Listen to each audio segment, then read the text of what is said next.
విజయవాడకి వరదలు రావటం అనేది దురదృష్టమే. కానీ చంద్రబాబు నాయుడు గారు ముఖ్యమంత్రిగా ఉన్నప్పుడు రావటం అనేది ఒక అదృష్టం.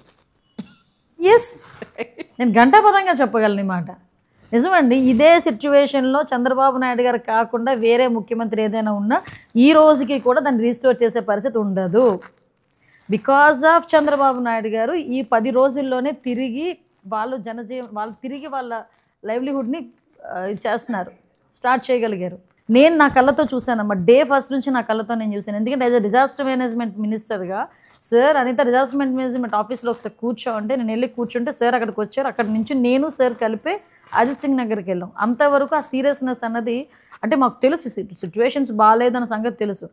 అక్కడికి వెళ్ళిన తర్వాత ఏ ముఖ్యమంత్రి అయినా తర్వాత సార్కి హైదరాబాద్ ప్రయాణం ఉంది. బాలకృష్ణ గారు ఒక ఇది పెట్టారు, ఫంక్షన్ పెట్టారు బాలకృష్ణ గారిది. 50 సంవత్సరాలు ఆయన సినీ జీవిత దేని గురించి పెట్టారు.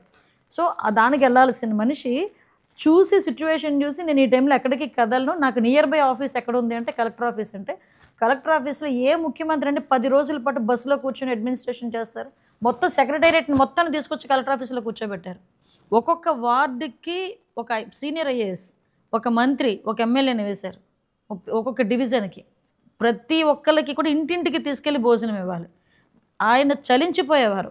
మాకు భయం వేసేది. ఆయన ఫీల్డ్ వర్క్కి వెళ్ళి వచ్చి కూర్చొని మాకు రివ్యూ అనేసరికి లిటరల్లీ ప్రతి ఒక్కరిని భయపడేవాళ్ళు. ఎవరైనా వచ్చి ఆయనకి ఏమైనా చెప్పారా, ఏదైనా అందలేదా అంటే ఎంత మైన్యూర్ థింగ్స్ని ఆయన అబ్జర్వ్ చేస్తారంటే ఒక అమ్మాయి ఎందుకు ఏడుస్తుంది, ఒక అతను ఎందుకు ఏడుస్తున్నాడు అని అడిగితే మా మిస్సెస్ అక్కడ ఉండిపోయిందమ్మా లోపల, నేను మా అబ్బాయిని కాపాడుకుందామని తీసుకొచ్చాను, మా మిస్సెస్ని కాపాడండి అని ఒకతను. ఒక ఆమె వచ్చి నాకు మంచినీళ్ళు లేవు, మంచినీళ్ళు ఇవ్వండి అని. ఈ పదాలన్నీ తిరిగి తీసుకొచ్చి ఇలా జరుగుతుంది అక్కడ సిచ్యువేషన్, మీరేం చేస్తున్నారు, నాకు ఇంటింటికి వెళ్ళాలి. నైట్ 1 గంటకు 2 గంటలకు పడుకునే మనిషి మళ్ళీ మార్నింగ్ 6 o'clock అలా రెడీగా కూర్చొని రివ్యూ చేసేవారు, లేదా ఫీల్డ్కి వెళ్ళేవారు. అందుకే అన్నాను ఇందాక మాట, విజయవాడ వరదలు రావడం దురదృష్టమే, కానీ ఆ టైంలో చంద్రబాబు నాయుడు గారు ముఖ్యమంత్రిగా ఉండడం అదృష్టం. ఈ రోజుకి ఏ గవర్నమెంట్ ఇవ్వని ప్యాకేజ్ ఈరోజు అనౌన్స్ చేశారు నిన్ననే సార్. అంటే వాళ్ళకి తిరిగి మేము ఒక వరదల్లో పడి మేము బయటకు వచ్చేమన్న ఫీల్ కూడా ఉండదు వాళ్ళకి. డెఫినెట్లీ ప్రజలందరూ కూడా హ్యాపీగా ఉన్నారు. నేను ఒక్కొక్కసారి చెప్తుంటా చంద్రబాబు నాయుడు గారి గురించి, నేను ఏకలవ్య శిష్యురాలే చంద్రబాబు నాయుడు గారికి. ఆయన చూస్తూ నేర్చుకున్నాం. ఈ 10 సంవత్సరాలు ఆయన చూస్తూనే నేర్చుకున్నాం ఎలా చేయాలి వర్క్ అన్నది. సో మేము కూడా ఎంజాయ్ చేస్తాం, వర్క్ని ఎంజాయ్ చేస్తాం.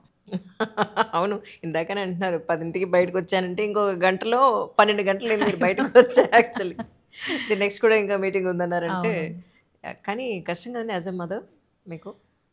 నా అదృష్టం, నా పిల్లలు నాకు సహకరిస్తారు.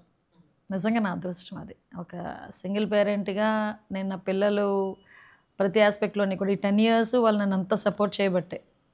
ఎక్కడికైనా వెళ్తున్నాను అన్న జాగ్రత్తగా అంటారు అంతే.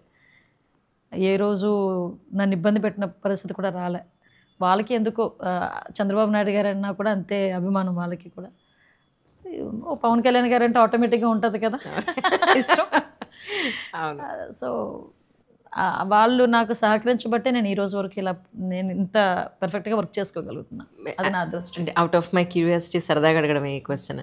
అంటే యాజ్ ఏ మదర్ పొద్దున్న లేస్తే వాళ్ళకి ఏదో వండి పెట్టాలని ఉంటుంది కదా మనకి, ఏం తింటున్నారో లేదో ఎలా ఉంటున్నారో అని. అసలు టైం ఉందా మీకు ఈరోజు? వాళ్ళు నన్ను అడుగుతున్నారు, అమ్మ ఏం తింటావు, మీకు ఒక మెసేజ్ చూపిస్తాను ఇప్పుడు, అమ్మ ఏం తింటావు లక్ష్మాంటి చేత ఏం వండించమంటావు అని అడుగుతుంది అనమాట, మెసేజ్ పెడుతుంది. సో ఒక స్టేజ్ అంతే, ఒక స్టేజ్ వరకు వాళ్ళని మనం చూసుకున్నాము.